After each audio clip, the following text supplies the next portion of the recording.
अस्सलाम वालेकुम friends, this is Danial Khan. Welcome to my channel. इस वीडियो में मैं बताने लगा हूँ कि जो एस हिस्ट्री जनरल कैटेगरी का आज 15 फरवरी 2024 को जो टेस्ट हुआ है उसके राइट आंसर्स क्या हैं।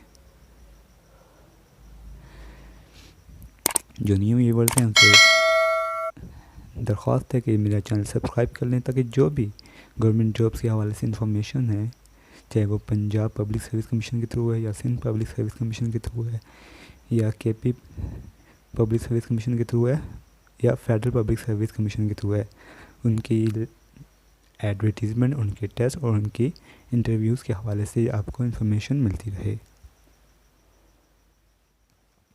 चलिए शुरू करते हैं। The national flag of Pakistan was adopted. जो पाकिस्तान का फ्लैग है वो कब अडॉप्ट किया गया? 11 अगस्त 1947 को। ये राइट आंसर है। विक्टोरिया स्कूल एट गाज़ीपुर इन 1864 में किसने इस्टेब्लिश किया था? जो राइट आंसर है सिर्फ मैं वही टाइप कर रहा हूँ, वही लिखे हुए मैंने, वो है sir Syed Ahmad Khan. Victoria school Ghazipur में सर सैयद अहमद ख़ान ने इस्टेब्लिश किया था 1864 में। ब्रिटिश एनेक्स्ड पंजाब इन। ब्रिटिश ने ओवरटेक किया पंजाब कब? 1849 में। इसको मैंने शॉर्ट किया हुआ है। इन विच मौलवी Tamizuddin filed a petition with Sindh chief court questioning the powers of the GG to dissolve the assembly. साल बताने के मौलवी तमीज़ुद्दीन ने कब फाइल पिटीशन की जिसमें उसने पूछा गया कि जो जीजी की पावर्स हैं वो कौन सी पावर्स हैं जिसके ज़रिए वो असेंबली को डिसॉल्व कर सकते हैं। वो था साल 7 नवंबर 1954 को। द नेम ऑफ ग़ज़वा खंदक, द अदर नेम, यानी कि ग़ज़वा खंदक का दूसरा नाम क्या है? वो है ग़ज़वा अहज़ाब। ग़ज़वा अहज़ाब सूरह कुरान में एक सूरह का नाम भी है। आपसे ये भी पूछा जा सकता है कि वो कौन सी आयत है जो ग़ज़वा के नाम पे है? वो है सूरह अहज़ाब और ग़ज़वा खंदक का दूसरा नाम अहज़ाब है। अच्छा, वो died during year of grief. गम के साल के दौरान जिसे गम का साल कहा जाता है उसमें किन की डेथ हुई? वो थे अबू तालिब। द ओनली साहबी विदाउट सीइंग द प्रॉफिट सल्लल्लाहु अलैहि वसल्लम। वो कौन से साहबी थे? वो ओनली साहबी हैं जिन्होंने हज़रत मोहम्मद सल्लल्लाहु अलैहि वसल्लम को नहीं देखा। वो थे अवैस करनी रज़ी अल्लाह तआला अन्हु। First mosque of Islam was built in. पहली इस्लाम की पहली मस्जिद कूबा में तामीर हुई 1 हिजरी में। ये मैंने, अगर आप मेरी पुरानी वीडियो देखें तो मैंने ये बताया हुआ है जो पास्ट पेपर्स, उसमें से 4-5 क्वेश्चन आए हुए हैं। जिनका टेस्ट अभी रहता है वो लाजमी मेरी वीडियो देख लें, पुरानी वाली जो मेरे पास पेपर सॉल्व हैं, कंपाइल्ड हैं, सॉल्व हैं, वो देख लें और आज का ये पेपर भी लाजमी देख लें। उनको एक आइडिया हो जाएगा कि क्या क्या क्वेश्चन आ रहे हैं। लेकिन क्वेश्चन बहुत आसान है, इतने मुश्किल नहीं है। How many time the word Mohammad was mention in Quran. Quran में मोहम्मद का जिक्र कितनी दफ़ा आया है? 4 दफ़ा आया है। लेकिन मोहम्मद का 4 दफ़ा जिक्र आया है और अहमद का 1 दफ़ा आया है। टोटल 5 दफ़ा जिक्र आया है। लेकिन मोहम्मद के नाम से 4 दफ़ा जिक्र आया और एक दफ़ा जिक्र आया अहमद के नाम से। व्हाट इज़ रिसाइटेड ड्यूरिंग हज ऑन वे टू मदीना। हज, जब हम हज पे होते हैं तो मदीना जाते हुए हम क्या रिसाइट करते हैं? कलमा तौहीद, अल्लाहु अकबर, अल्लाहु अकबर। टचिंग ऑफ हजर असवद इस कॉल्ड। हजर असवद जो काला पत्थर है खाना काबा पे जो लगा हुआ है उसको चूमना, उसे क्या कहते हैं? इस्तिलाम। Qibla was change from Al-Aqsa to Masjid हराम।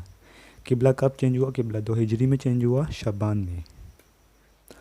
वो किल्ड प्रॉफिट्स अंकल हमज़ा बिन अब्दुल मुत्तलिब रज़ी अल्लाह तआला अन्हु। हज़रत मोहम्मद सल्लल्लाहु अलैहि वसल्लम के जो अंकल थे हज़रत हमज़ा बिन अब्दुल मुत्तलिब, उनको किसने शहीद किया? वाहशी बिन हर्ब। बैटल ऑफ ट्रंच कब लड़ी गई? ट्रंच की जो लड़ाई थी वो कब लड़ी गई? वो थी 5 हिजरी। सिटीजनशिप, अभी आ गए सिविक्स के क्वेश्चन है। सिटीजनशिप का क्या मतलब है? सिटीजनशिप का मतलब होता है कि मेंबरशिप।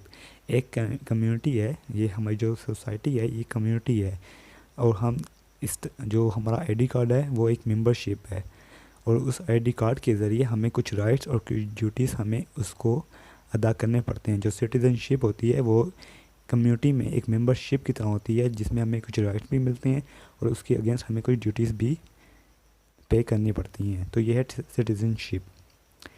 रेफर टू, मैंने करेक्ट आंसर लिखा हुआ है, citizenship refer to membership in a community with rights and duties. Civics का क्या स्कोप है? सिविक्स का यही स्कोप है कि वो आपको जो लीगल राइट्स है ना एक सिटीज़न के इन अ कम्युनिटी, वो आपको सिखाता है, उसकी अंडरस्टैंडिंग देता है। स्कोप ऑफ सिविक्स क्या है? Understanding the legal rights of a citizen. Topics, अब सिविक्स के अंदर कौन कौन से टॉपिक्स कवर्ड किए गए हैं, ये मैंने सिर्फ एक करेक्ट आंसर लिखा हुआ है, और भी बहुत ऑप्शन होंगे, लेकिन करेक्ट आंसर है कि जो सिविक्स के टॉपिक्स हैं वो कौन कौन से हैं। एक तो government structure, political process and citizenship, क्योंकि सिटीजनशिप हम पहले पढ़ चुके हैं कि वो पिछले एमसीक्यूज में वो रेफ़र करता है सिविक्स से, तो जहाँ आपको सिटीजनशिप मिले वो सिविक्स का टॉपिक है, स्कोप है।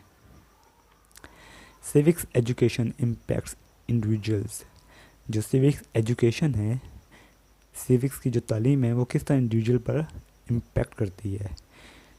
वो इस तरह इम्पैक्ट करती है कि वो एक सिटीज़न को एक उसकी ज़िम्मेदारी और उसको शऊर देती है। ये है सिविक्स की जो एजुकेशन है वो इंडिविजुअल पर इस तरह असर करती है। Nature of a government in context of civics, अब गवर्नमेंट जो सिविक्स के कॉन्टेक्स्ट में गवर्नमेंट किस तरह की होगी? वो होगी एक collective decision making and authority. ऐसी गवर्नमेंट जो कलेक्टिव डिसीजन मेकिंग करे और अथॉरिटी अपनी साबित करे। सोशल साइंस, अब यहाँ पे एक सोशियोलॉजी की उन्होंने तारीफ पूछी हुई है कि डेफिनेशन क्या है, उन्होंने आपको ऊपर ये सेंटेंस दिया होगा, social science is closely associated with the study of human behaviour and groups. जो study of human behaviour and groups वो सोशियोलॉजी ही है, कि जब हम ह्यूमन बिहेवियर को स्टडी करते हैं और ग्रुप्स को स्टडी करते हैं एक कम्युनिटी में, वो क्या है? वो सोशियोलॉजी है। Human rights treaty address the rights of children, वो कौन सी ह्यूमन राइट्स ट्रीटी है जो एड्रेस करती है चिल्ड्रन के राइट्स को? आपको नीचे 3-4 ट्रीटी दी होंगी, तो जो सही आंसर है वो है CRC, convention on the rights of child. Primary purpose of constitution in a political system, जो हमारा पॉलिटिकल सिस्टम है उसमें कॉन्स्टिट्यूशन का क्या बेसिक मकसद क्या है? कॉन्स्टिट्यूशन इसलिए होता है एक पॉलिटिकल सिस्टम में कि वो डिफ़ाइन करता है कि जो गवर्नमेंट का स्ट्रक्चर वो क्या होगा, जो पावर्स को कैसे डिस्ट्रीब्यूट करने हैं, एलोकेशन ऑफ पावर्स कैसे होंगी, और जो इंडिविजुअल के राइट्स हैं उनको किस तरह प्रोटेक्ट करने हैं। तो ये है कॉन्स्टिट्यूशन। अगर कॉन्स्टिट्यूशन से हम निकाल दें हम अपने पॉलिटिकल सिस्टम से कॉन्स्टिट्यूशन को निकाल दें तो ये तमाम चीज़ें नहीं होंगी, ना स्ट्रक्चर होगा, ना पावर्स एलोकेट होंगी, और ना ही इंडिविजुअल के राइट्स को प्रोटेक्ट किया जाएगा। तो ये जो कॉन्स्टिट्यूशन है वो एक प्राइमरी पर्पस है पॉलिटिकल सिस्टम में। Social safety nets in context of social science, जो सोशल सेफ्टी नेट्स है सोशल साइंस कॉन्टेक्स्ट में वो क्या है कि programs and policies design to provide financial and social support to individual facing hardship. एक सेंटेंस दिया हुआ है social safety nets in context of social science, तो उसका जो आंसर था वो ये है programs and policies design to provide financial and social support to individual facing hardship. UN agency addressing the needs of refugees and displaced person, कुछ ऐसे question हैं जिनका जिक्र अगर हम न्यूज़ देखें तो हमें वो मिल ही जाएंगे। जैसे जो रेफ्यूजीज़ है उस हवाले से एक ट्रीटी का, एक एजेंसी का बार बार जिक्र होता है, वो है UN की एजेंसी UNHCR, जिसका मतलब है United nation human commission rights. UNHCR address the needs of refugees and displaced person. Hassan Ali Effendi established Sindh Mohammedan Association on advice of Hasan Ali Effendi ने सिंध मुहम्मदन एसोसिएशन इस्टेब्लिश की थी, किसकी एडवाइस पर? वो थी जस्टिस सैयद अमीर अली। लाइलपुर फैसलाबाद में कब चेंज हुआ? वो हुआ 1 सितंबर 1970। पहली एयर कंपनी जो पाकिस्तान में जिसने ऑपरेट किया वो थी ओरिएंट एयरवेज़। ये बेसिक क्वेश्चन है, मेरे ख्याल से ये पता ही होगा हर किसी को कि Orient Airways was the first air company operated in Pakistan. वज़ीर ख़ान मॉस्क लाहौर में है। शाह वलीउल्लाह का असल नाम कुतुबुद्दीन अहमद, ये राइट आंसर है। तो ये थे आज के आंसर, एक दो शायद मिस हो गए हों, तो अगर किसी को मेरे पास वाले पेपर्स चाहिए होंगे कंपाइल्ड और सॉल्व, वो लाजमी देख लें, आज का ये वीडियो लाजमी देख लें, ताकि आगे जो जिनके पेपर होने वाले हैं उनको उनके 4 5 6 मार्क्स तो ऐसे इसमें से निकल आएंगे। और जो जनरल कैटेगरी के वो हैं जनरल कैटेगरी वाले, वो सिविक्स और सोशोलॉजी पे फोकस लाजमी करें। और जो इस्लामियात है वो तो मेन है, बेसिक में से आ रहे हैं, कुछ इतना हार्ड सवाल नहीं पूछे जा रहे। और जो साइंस वाले हैं वो जो अपना उनकी रेलिवेंट सब्जेक्ट्स हैं उन पे फोकस करें। और काइंडली सब्सक्राइब एंड कमेंट। और जो भी आपको पर्सनल इन्फॉर्मेशन पूछनी हो, कोई इन्फॉर्मेशन पूछनी हो जॉब के हवाले से, टेस्ट के हवाले से, आप मुझे पर्सनली भी व्हाट्सएप कर सकते हैं। तब तक के लिए अल्लाह हाफिज़, थैंक यू।